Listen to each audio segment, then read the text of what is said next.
ഇത് നമ്മുടെ വീടിനോട് ഏറ്റവും അടുത്ത് നിൽക്കുന്ന മുരിങ്ങമരമാണ്. 2 വർഷം വളർച്ചയുള്ള ഈ മുരിങ്ങമരം ഹരിയേട്ടനൊരു കല്യാണത്തിന് പോയപ്പോൾ കല്യാണ മണ്ഡപത്തിൻ്റെ അപ്പുറത്തെ വീട്ടിൽ ഗംഭീരമായി പൂത്തുലിഞ്ഞ് നിൽക്കുന്ന മുരിങ്ങമരം കണ്ടു. കായ്മുരിങ്ങയല്ലേ എന്ന് കരുതി അതിൽ നിന്നൊരു കൊമ്പും വെട്ടി വീട്ടിൽ കൊണ്ടുവന്ന് വെച്ച് പിടിപ്പിച്ചതാണ്. കൊണ്ടുവന്ന് വെച്ച കൊല്ലം തന്നെ നന്നായി പൂവിട്ടു. പൂ പൂത്തതൊക്കെ കായ്കളുണ്ടായാൽ തന്നെ നമ്മുടെ പഞ്ചായത്തിലുള്ളവർക്ക് മുഴുവൻ വിതരണം ചെയ്യാനുള്ളത് അത്രയും കായ്ച്ചേനെ.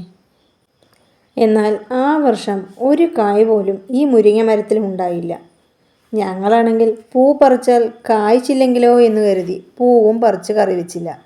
അവസാനം പൂവും കിട്ടിയില്ല, കായും കിട്ടിയില്ല. എന്നാൽ ഇത്തവണയും ധാരാളം പൂവിട്ടു. ഇനി കഴിഞ്ഞ വർഷത്തെ പോലെ അബദ്ധം പറ്റണ്ടെന്ന് കരുതി കുറച്ച് പൂവൊക്കെ പറിച്ച് കറി വയ്ക്കാമെന്ന് കരുതി. കഴിഞ്ഞ ദിവസം ഇതുപോലെ കറി വയ്ക്കാമെന്ന് കരുതി വിചാരിച്ചിരുന്നപ്പോഴാണ് മഴകളൊക്കെ ഇങ്ങനെ പെട്ടെന്ന് പെയ്തു തുടങ്ങിയത്. അപ്പോഴേക്കും പൂത്ത പൂക്കളൊക്കെ കുറേ കൊഴിഞ്ഞു പോയി.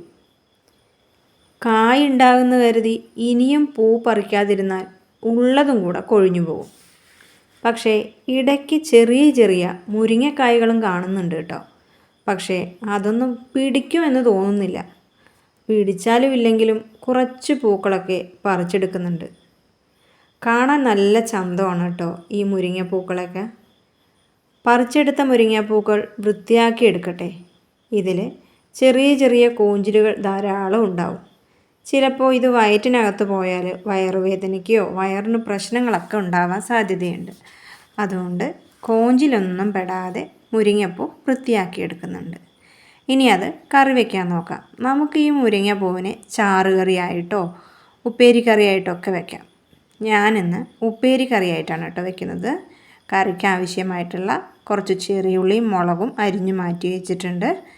എന്നിട്ട് വേവിക്കേണ്ട ചട്ടിയിൽ ഒരല്പം വെള്ളം ഒഴിച്ച് അതൊന്ന് തിളപ്പിച്ചെടുക്കാം.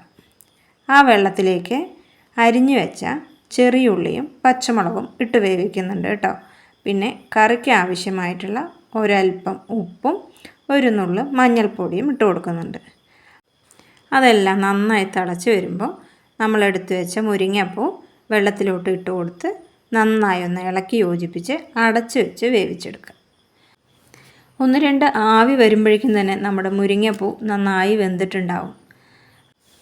മുരിങ്ങപ്പൂ വെന്ത് വരുമ്പോൾ അവസാനം നമുക്ക് ചിരകി വെച്ച കുറച്ച് തേങ്ങ കൂടി ഇട്ട് കൊടുത്ത് നന്നായി ഇളക്കി യോജിപ്പിച്ചെടുക്കുക കേട്ടോ. ഇത്രയേ ഉള്ളൂ മുരിങ്ങപ്പൂ വേവിച്ചെടുക്കാൻ. പെട്ടെന്ന് തന്നെ കറിയാവും. ഒരല്പം ലാസ്റ്റ് വെളിച്ചെണ്ണ കൂടി തൂവിക്കഴിഞ്ഞാൽ നമ്മുടെ മുരിങ്ങപ്പൂ തോരൻ റെഡി ആയിട്ടുണ്ട്. അപ്പോൾ എല്ലാവരും ലൈക്ക് ചെയ്യാനും കമൻ്റ് ഇടാനും കൂടെ ഹൈപ്പ് ചെയ്യാനും മറക്കരുത് കേട്ടോ. താങ്ക്